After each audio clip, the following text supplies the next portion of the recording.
I didn't find it because I was looking for it. That's the strangest part. I wasn't snooping. I wasn't suspicious. Not yet. I was simply cleaning up the aftermath of another late night, the kind where too much wine is poured, music plays too loud, and she ends up staying over again.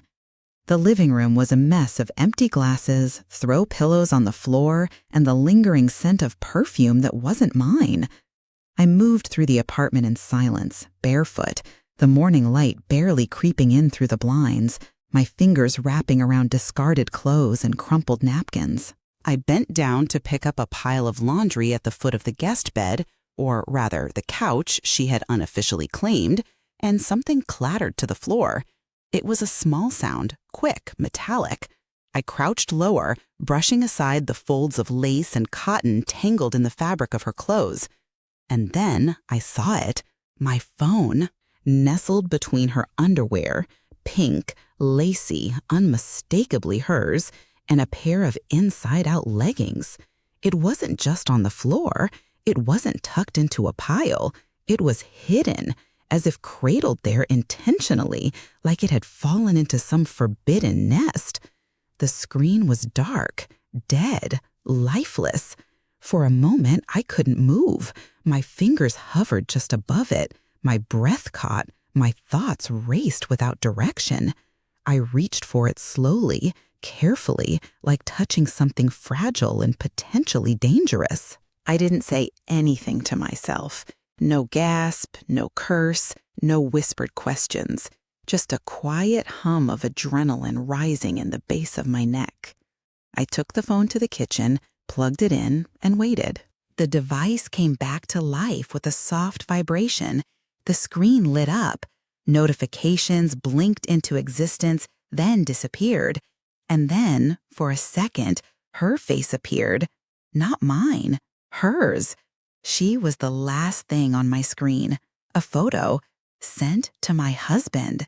It wasn't graphic, not exactly. Just a picture of her, lips parted, hair wet, shirt pulled low on one side, eyes half-lidded with something between a smirk and a dare. The timestamp showed 1:38 a.m., the same night she had crashed on our couch, the same night we had all stayed up talking about old memories and new shows and her latest failed relationship. My stomach turned slowly, like thick liquid being stirred. I unlocked the phone. No password. He never thought to set one. I hesitated for only a breath, then scrolled to the thread. There it was, the full story unfolding between blue and gray bubbles. The beginning was harmless. Memes, jokes, shared articles. Then compliments. Then innuendos. Then confessions. A photo of her legs, bare, with the caption, "Guess where I'm sitting." His reply, "I wish it was my lap." I couldn't feel my hands anymore, just the thudding of my heart in my ears. Then another picture, her ass in the mirror, thong barely visible, towel sliding off. His words, "You're driving me insane. She doesn't have a clue." I put the phone down. I felt like I had stepped out of time.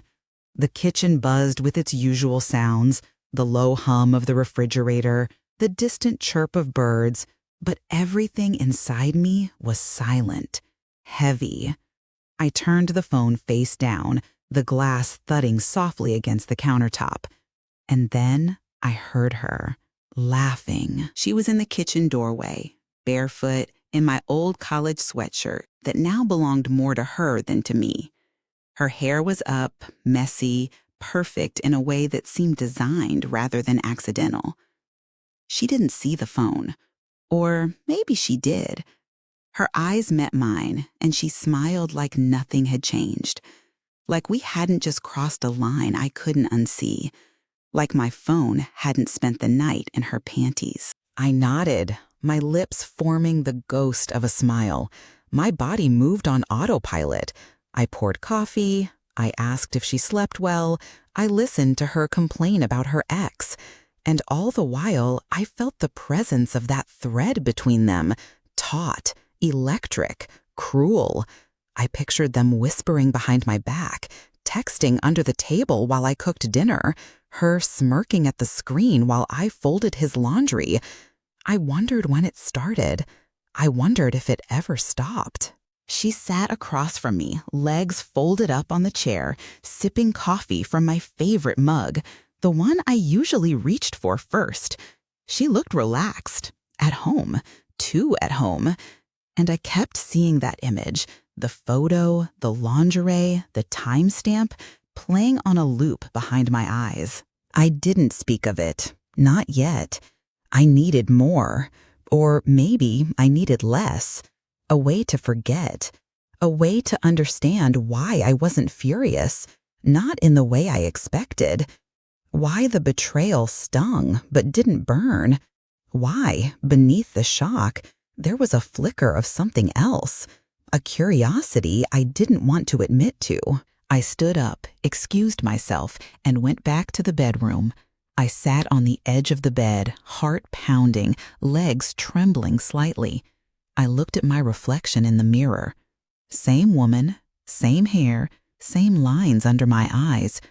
But the woman staring back at me looked different, more awake, more aware, less innocent. My phone was back in my hands. I opened the gallery, scrolled, found it again, her photo. I stared at it, not as a wife, not as a victim, but as a woman. And then I saved it, not out of revenge, not to show him later. I didn't know why, but I saved it. She moved through the apartment differently after that morning, not more carefully, not with guilt or panic, but with something stranger. She didn't flinch or pull away when we crossed paths in the hallway. She didn't lower her gaze or avoid eye contact. In fact, she looked straight at me, with a softness in her face that made my stomach tighten. It was like she knew that I knew, and instead of being afraid of it, she welcomed it.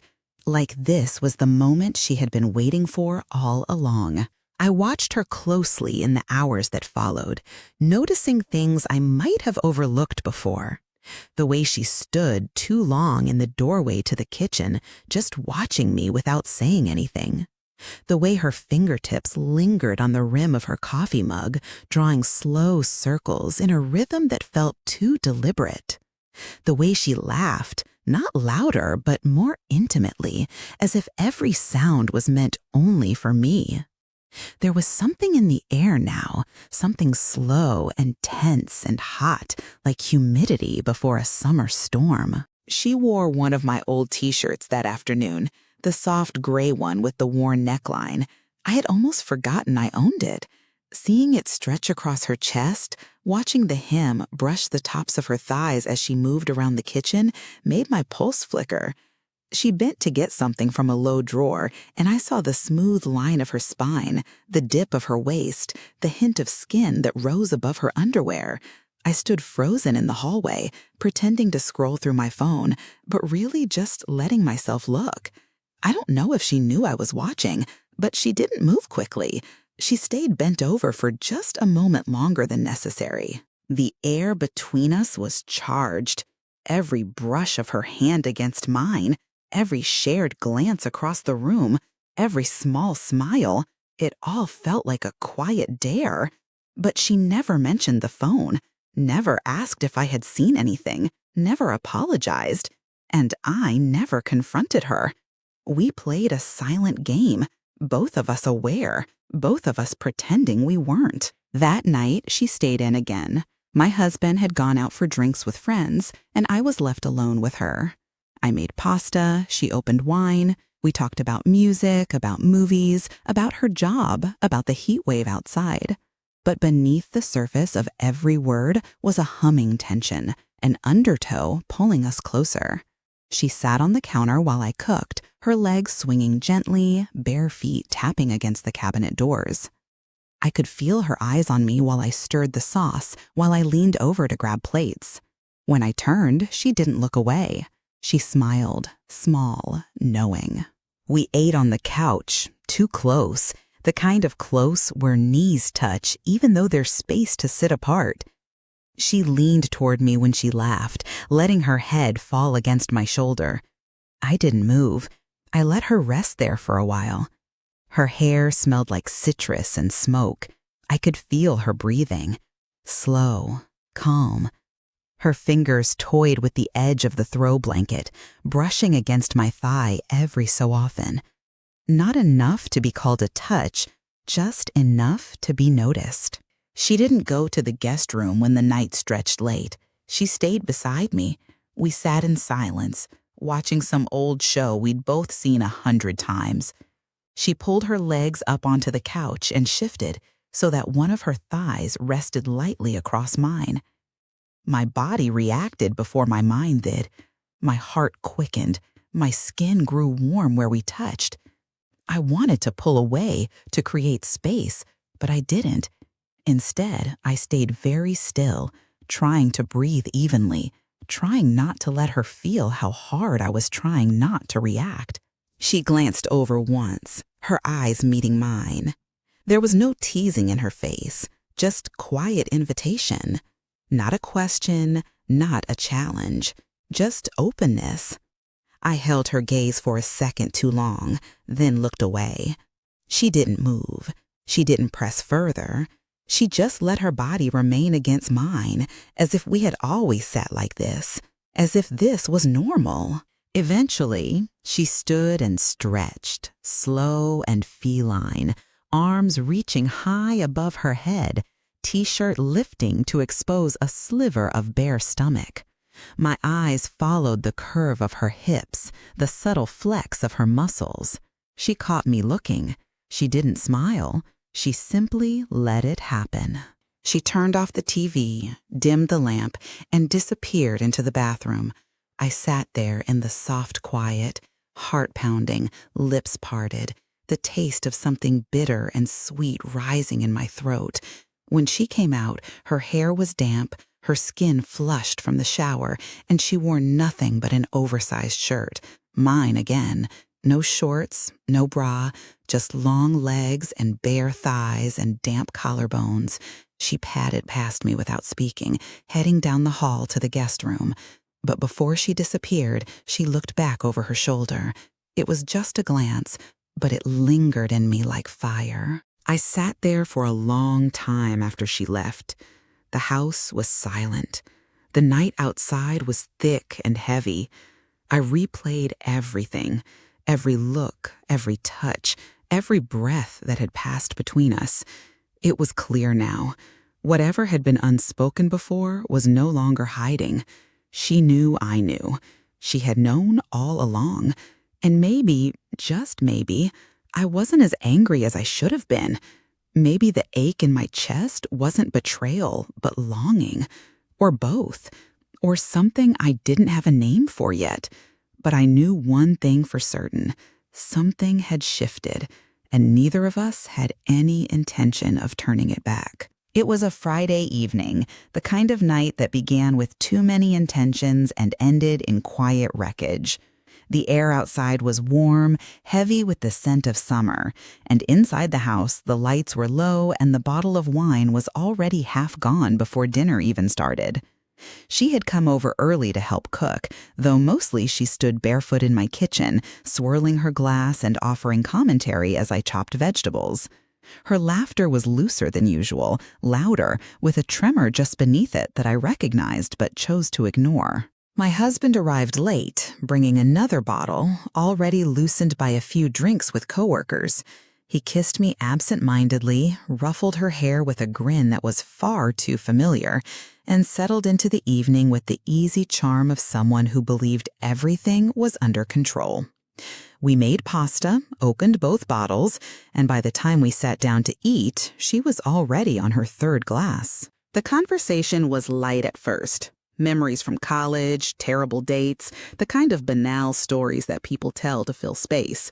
But with every sip, her tone shifted.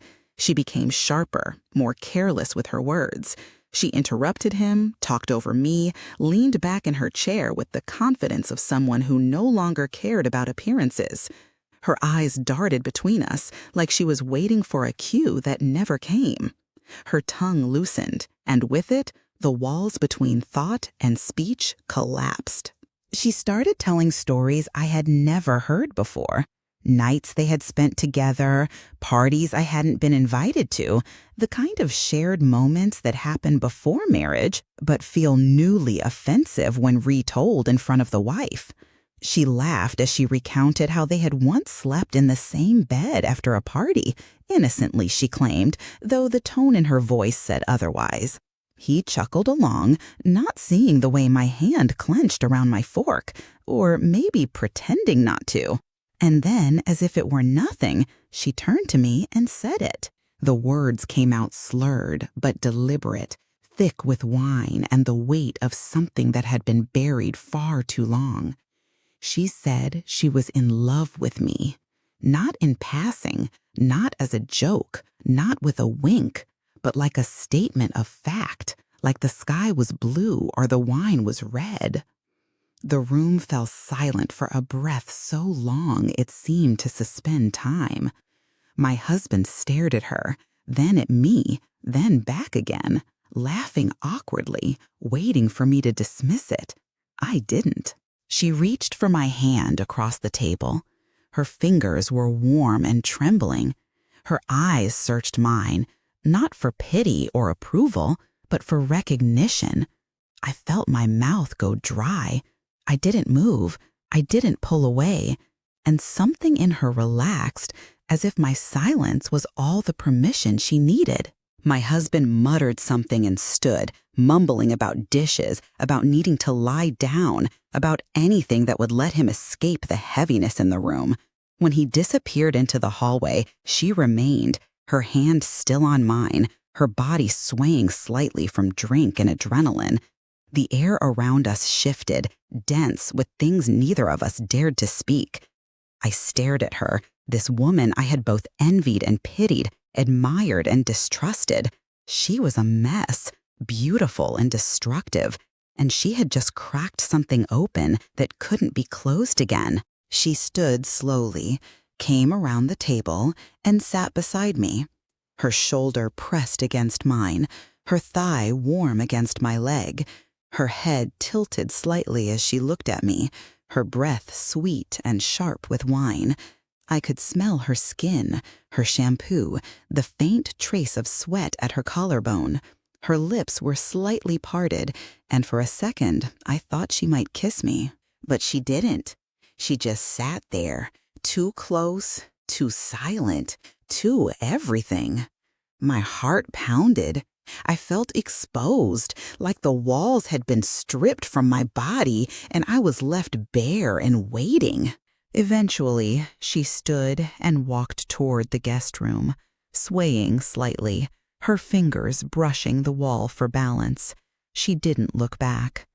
I sat there long after she was gone, the candles flickering low, the wine untouched. The quiet of the house was unbearable, filled with the echoes of her voice, her confession, her presence. I knew things wouldn't be the same. I didn't know if she meant what she said or if the wine had turned her into someone else. But the damage had been done. Not to my marriage. That had been slowly rotting for a while. The damage was to me, to my boundaries, to the carefully drawn lines that once defined who I was, who she was, and who we were supposed to be. She had crossed them. I had let her. And now I couldn't stop wondering what it would feel like if she did it again, sober, deliberately, with full awareness of what she was doing. And worse, I didn't know if I would stop her. It happened not the night she got drunk, but the one after. She didn't apologize, didn't bring up what she had said over wine and candlelight, but something had shifted in how she looked at me. Her eyes lingered longer. Her presence felt heavier, more aware. We moved around each other as if the air itself had thickened with new tension, one that neither of us dared to name, but both of us understood. My husband left early in the evening for a weekend work trip, some conference, some excuse that didn't matter. And when the door closed behind him, the silence in the apartment settled over us like a second skin. She made dinner, Or rather, she moved through the kitchen like it belonged to her, barefoot and quiet, sleeves rolled up, humming low. I watched from the doorway, arms crossed, pretending to scroll through my phone, but mostly just staring. The line of her neck when she reached up to the top shelf, the curve of her hip under the loose cotton shorts, the way her fingers moved through the ingredients like she was trying to cast a spell. There was something about her body that night, fluid, deliberate, like every movement had meaning. We ate in near silence, but not the awkward kind. It was the kind filled with glances and breathless pauses, with the sound of a fork scraping gently against a plate or the soft clink of a wine glass being set down. She poured for me without asking. I drank slower than usual, but it still warmed my throat and loosened the tight edges of my thoughts. After dinner, she disappeared into the bathroom. I heard the water running, the rustle of fabric, the muted hum of her voice through the door. I sat on the couch, staring at the blank TV screen, unsure whether to turn it on or just sit in the dark. When she returned, her hair was damp, skin dewy from the steam, and she wore one of my robes, thin, black, silky, barely tied at the waist. She walked barefoot toward me, and I watched the robe shift with each step, the hem brushing the tops of her thighs, the neckline dipping just enough to reveal the shadow between her breasts. She sat beside me, too close again, her thigh pressed against mine, and I felt the warmth of her bare skin through my leggings. She didn't speak. Neither did I. We sat like that for several minutes, breathing in sync, eyes forward. But the electricity between us buzzed louder than anything else. Then she moved, slowly. Her hand rested lightly on my knee, fingers barely curved, just enough to be felt. I didn't move. Her fingers began to trace circles, small, slow, purposeful. I kept staring at the TV, at the dark reflection of our bodies sitting side by side, but my entire being narrowed down to the place where her touch lived. Her hand drifted higher, pausing, pressing gently against the inside of my thigh. My breath hitched, but I still didn't stop her. I didn't want to. She leaned closer, her lips brushing my shoulder. Not a kiss, not really, just a whisper of breath and skin. Her fingers slid further, over the waistband of my leggings, teasing the edge without crossing it. And then she did. She slipped her hand under the fabric, moving with ease, as if she had always known exactly where I needed her. Her fingers were warm, soft, confident. She didn't rush. She didn't fumble. She touched me like she was reading a language she had already memorized. My body responded instantly, hips tilting, breath stuttering, hands gripping the edge of the cushion beneath me. Her mouth found my neck, lips parted, tongue tasting the sweat that bloomed along my skin. I closed my eyes and let it happen. Her hand moved in rhythm, slow at first, then deeper, firmer, coaxing sound from my throat that I couldn't suppress. My head fell back against the couch, and she followed, lips trailing along my collarbone, over the edge of my jaw. I opened my legs wider, needing more of her, aching for it. She slid down to the floor between my knees, tugging at the waistband of my leggings, pulling them off along with my underwear in one smooth motion. Her mouth found me without hesitation. The first touch of her tongue made me gasp, hips bucking forward, legs tightening around her shoulders. She held me still, hands strong, mouth working in steady, knowing patterns that undid me piece by piece. She didn't rush. She took her time, exploring, savoring, dragging me slowly to the edge. My fingers gripped her hair, pulling, guiding, kneading her deeper, closer. The sounds escaping me weren't words, just raw fragments of feeling, of pleasure that left me breathless and overwhelmed. When I came, it was sudden and fierce, like a wave slamming through me. My body arched off the couch, every nerve lit, every thought shattered. She stayed with me through it, lips softening, pressure easing, but never letting go until I collapsed, trembling and gasping, her name caught in the back of my throat. She crawled back up beside me, body warm and slick, and pulled me into her arms. I was still shaking, my skin hypersensitive, my heartbeat too fast. She held me gently, letting my head rest on her chest, her fingers stroking lazy patterns along my spine. We stayed like that for a long time, tangled on the couch, barely covered by the thin robe that had fallen open somewhere along the way. I didn't speak. I didn't need to. She had already said everything with her hands, with her mouth, with the way her body fit perfectly against mine. The silence between us was full of breath, of touch, of something neither of us could ever take back, and I didn't want to. I waited 2 full days before telling him. Not out of guilt, not even out of fear. I think I was trying to understand it myself, trying to find the shape of what had happened. It wasn't just a kiss. It wasn't just hands or mouths or the way her body moved against mine like it already knew the rhythm of my need. It was the silence that followed, the closeness that didn't dissolve with the morning sun.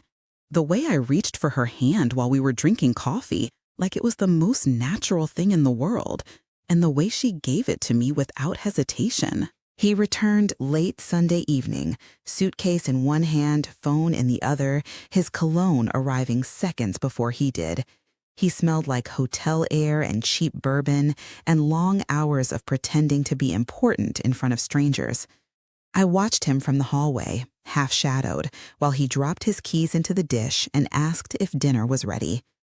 I answered like always, cooked like always, but I wasn't the same. Something in me had changed, shifted quietly, like plates sliding inside the earth before an earthquake. We ate in near silence. He scrolled his phone between bites. I asked about the conference. He gave me rehearsed summaries. I asked about his colleagues. He shrugged. He didn't ask about me, not once. Not about the house, the weekend, or even her. She wasn't there that night. Said she needed space. Said she didn't want to make things strange. But strange was already here, sitting in the chair across from me, chewing steak and laughing softly at a meme on his screen. I said his name. He looked up, halfway through a forkful. I told him where we were, what I felt, how she touched me, how I didn't stop her. I told him how I came with her name in my mouth and sweat on my skin. I told him I wanted it, that it wasn't a mistake, that I'd do it again. For a long second, he just stared at me, and then he laughed. It wasn't forced or bitter or shocked.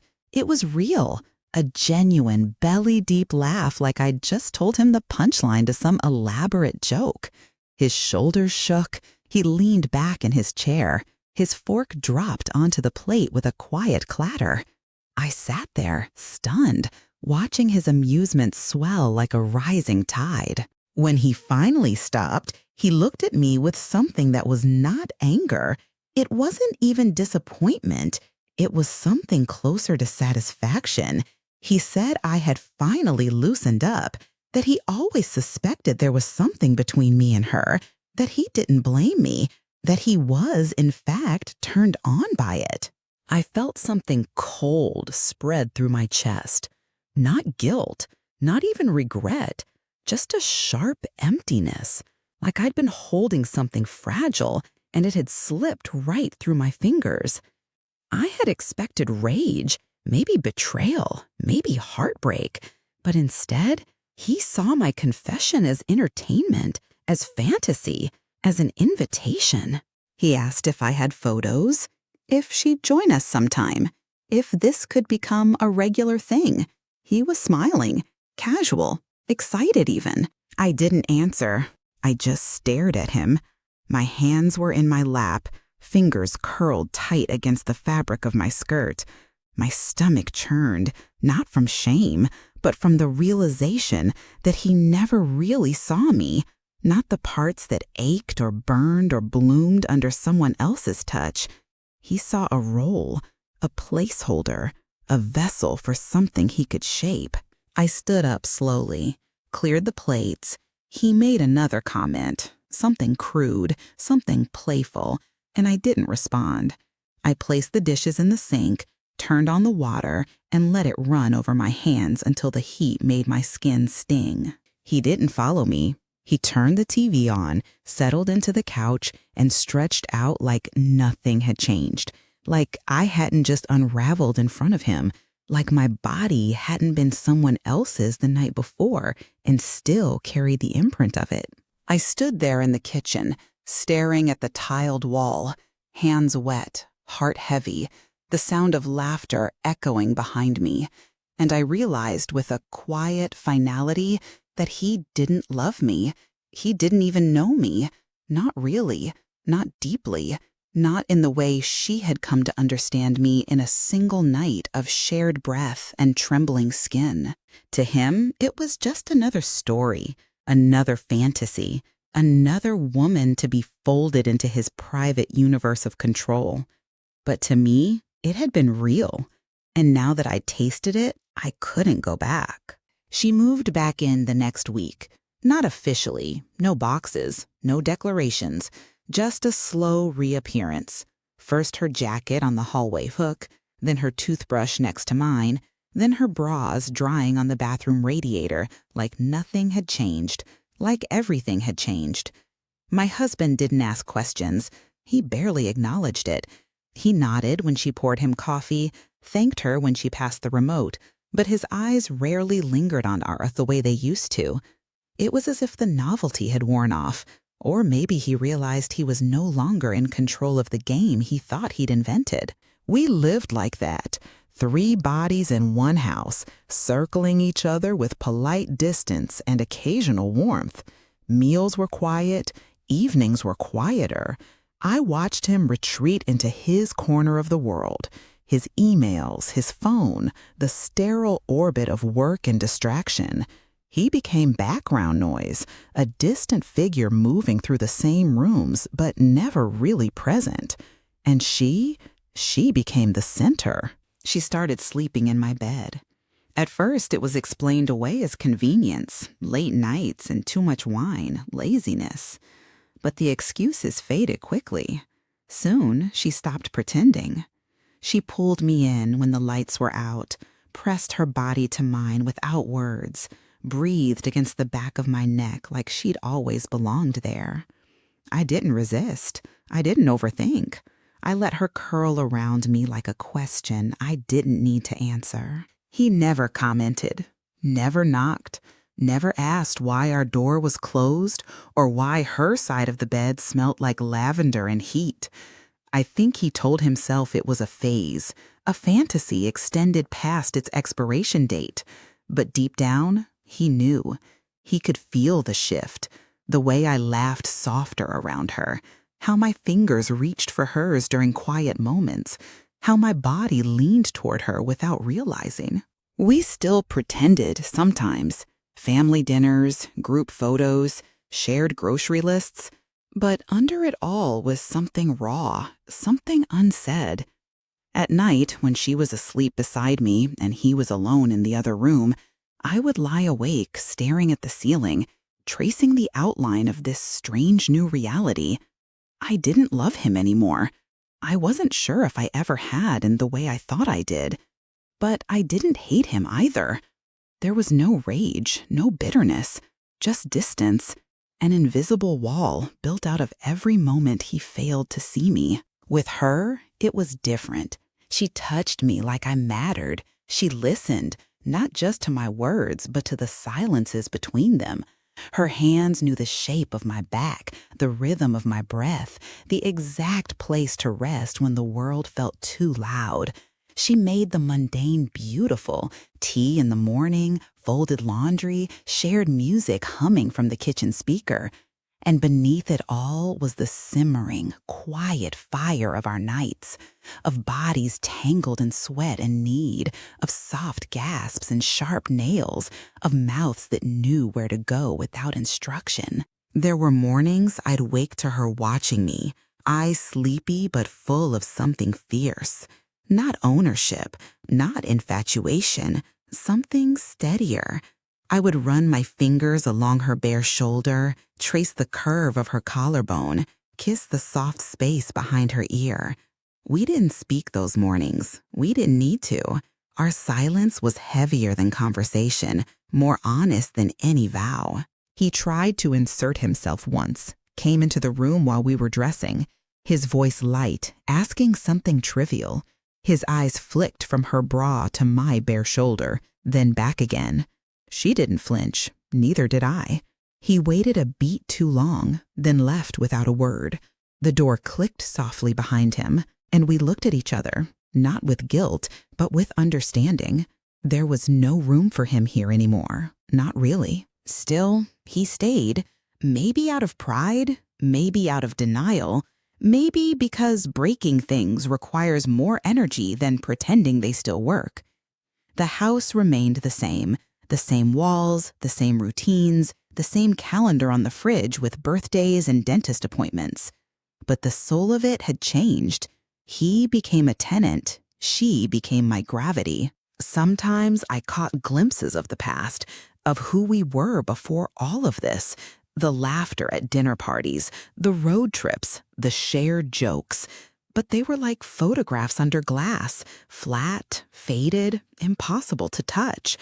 My life with him had been a script, predictable, safe, hollow. She ripped the pages out and wrote something messier, and I had never felt more alive. There were moments it felt unsustainable, that we couldn't keep living like this, that the triangle would collapse under its own weight. But then she'd crawl into bed, slide under the sheets, her skin warm from a bath, and I'd forget how to care. She made the chaos feel sacred. She made the wrong feel right. We never defined it. We didn't need to. She was mine. I was hers. He was just there, a shadow of a choice I'd made long ago, a shape in the periphery. Sometimes I wondered how long it would last, if she would leave, if I would, if one day we'd both walk out and never come back. But most days, I just let it be what it was. We were still 3, but now everything had changed.